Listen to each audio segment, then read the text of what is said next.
When we look ahead at the future of Pokemon cards, are we really prepared for the questions that no one is asking?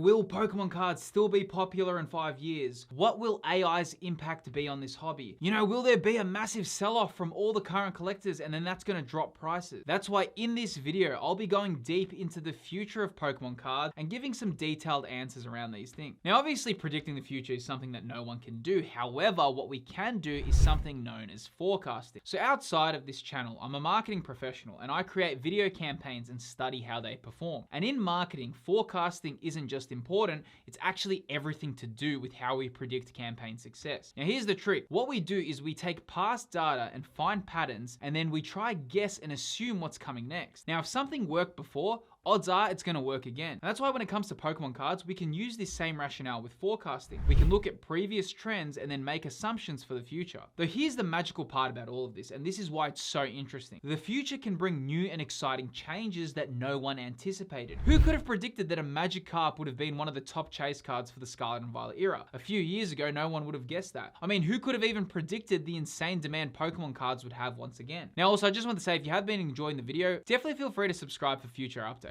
Though a major area we need to focus on is the current collectors selling off their collections in the future. This is a topic that gets brought up a lot in the Pokemon investing and the Pokemon collecting world at the moment, especially with how many people are now really looking after their collectibles, especially their sealed product. There is a big question that people are wondering, and that is, what happens if one day all these collectors just decide to sell off their sealed product and there's like a massive kind of amount of people that just flood the market at once? So that is a big question happening at the moment.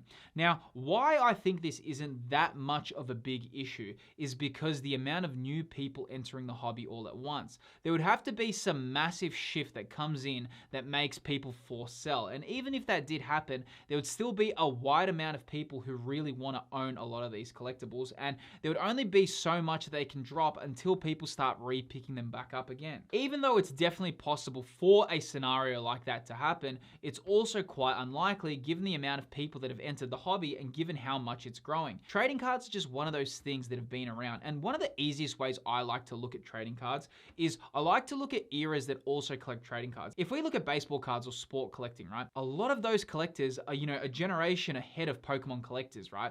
And a lot of them still collect those cards today, and prices for those old school collectibles are super expensive. Now, another thing you have to remember is Pokemon is the biggest IP in the world, so the unlikely scenario that everyone just switches off or turns off Pokemon is very unlikely. I mean, even if we look at Yu-Gi-Oh, which, is going through a bit of a struggle period at the moment because Yu-Gi-Oh is just like nurturing the audience that they've already built. They're having a hard time, making new people enter the Yu-Gi-Oh world. There's obviously a lot of reasons for that. One of them is the barrier to entry and how complex the game is to play. But even, trying to add, younger audiences to play Yu-Gi-Oh, it's very difficult at this stage. But even when we look at the old school Yu-Gi-Oh collectibles, there's still a big market for them.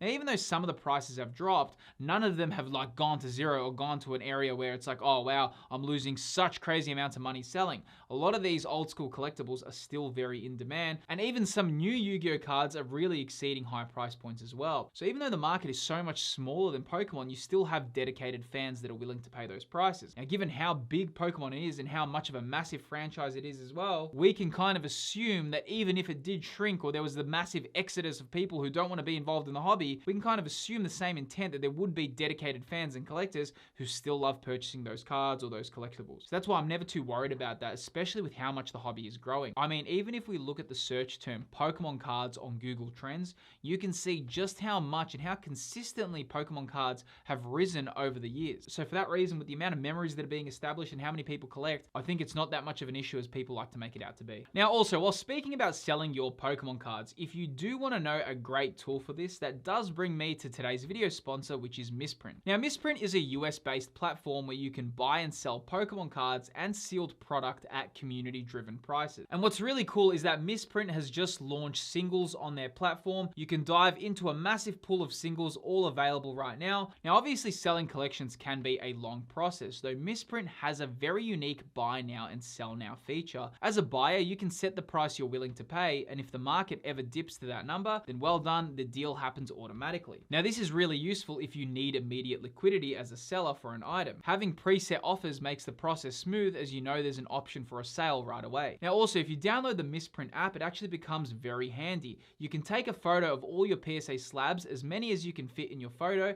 and it instantly shows you their current market value. This is perfect if you're at card shows and you need quick info. Now, if you want to give Misprint a go, feel free to use my referral code for $5 off your first purchase. A huge thanks to Misprint for sponsoring today's video. Now let's get back into it. So another area we need to focus on is that generational demand may become something we need to get used to seeing. I mean, a lot of us have collected for a while. I mean, you probably remember your old school cards and you probably have a very strong connection to them. Well, then what's going to happen to all the current chase cards that are loved by such a huge community? You need to remember that a lot of youth are collecting today and they're going to create the exact same memories that a lot of us have. It's pretty interesting because a lot of the chase cards today, you know, as the years go on, 5, 10, 15, 20 years, they're going to become vintage cards. Now, whether these are going to be called vintage cards, who knows, but they are definitely going to have a name for the era that we've all experienced. And when that happens, I do imagine the future for Pokemon investing and collecting is that there will be a level of generational demand that takes place, and I do imagine that collecting will become a generational thing. One thing about collecting is we've really made it more digital and,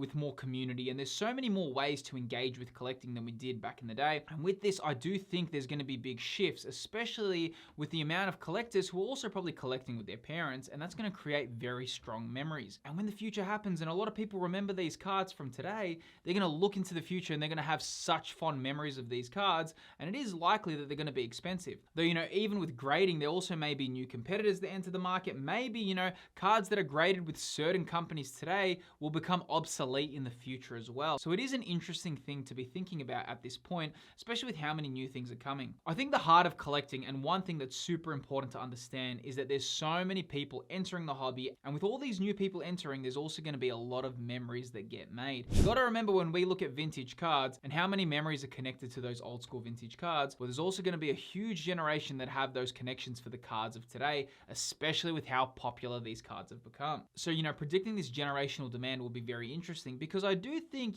as Pokemon continues to grow and, people have experiences, there might be a thing that's like, oh, that was my dad's favorite Pokemon card. I know it's early days right now, and, the future is a long way away, but, those generational memories can happen. Collecting is a thing that will never die out. In fact, collecting, if you go through history and human history, it's always been a thing. I mean, even when we look at old records or vinyls, even though we all consume our media digitally now, and a lot of us stream our songs and all that, it hasn't really done any damage to the old school vinyl collectibles. And even when we look at video games, nearly all old school video games can be played, but there still is a market for the collectors. And that's the same thing with this. There's always going to be a market for those collectors, and it is going to be interesting to see as the generations change and more people become accustomed to Pokemon and how long it's going to stay, what's going to happen as the years continue. Also, I just want to say, if you want to stay up to date with the Pokemon community for all the latest news, definitely feel free to join my channel's Discord server. We've just surpassed 10,000 members, and it's one of the quickest way to get market updates. The server invite is in the video's description. Now, an area for the future that may actually settle is the insane market volatility spikes that are currently happening. I actually think this area will level out, and I think one area we are noticing is that market volatility is currently a very big aspect in the hobby. Nearly every week, a card,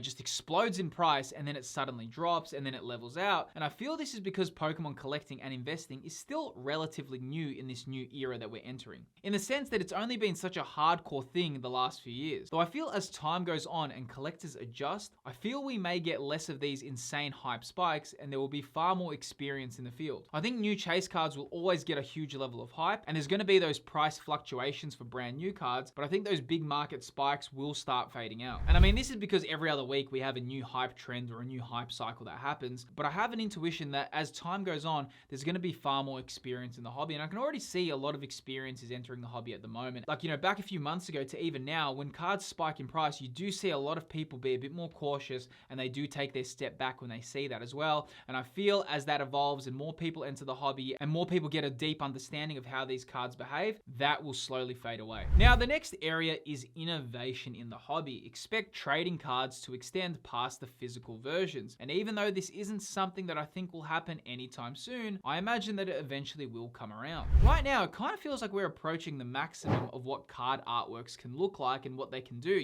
We've got textures, there's only so much more that we can change, but it kind of feels like we've reached the peak in terms of card design. So I do imagine there's going to be new things that enter. I mean, maybe metal cards will become more popular, or even the the TCG will have a more digital aspect in collecting. I mean, I know we have Pokemon TCG Pocket and that's growing, though it doesn't have that much of a connection to the physical collecting aspect, though maybe as time goes on, the gap will slowly become less of a thing. And one area that we also need to focus on is that expect more global expansion within the Pokemon world. Though I think with how big Pokemon is becoming, along with the hobby, we can expect more of this to start taking place. I think we're going to see a lot more global outreach for Pokemon cards, and especially with how collectors kind of prefer to collect them as well. You know, there's a lot of really awesome simplified Chinese exclusives, and you know, as the markets grow and they expand, I think it's going to be interesting to see how the future plays out. Though with all this said, it seems collecting is really reshifting, though it does feel there's a lot to learn when it comes to the hobby. Though if you are wondering what some of the most common mistakes are when it comes to Pokemon collecting, well then I reveal the answers in this video on screen right here. Within this video here, I go over the most common mistakes that every collector should be aware of. Learn more about that topic there, and I'll see you on the next video.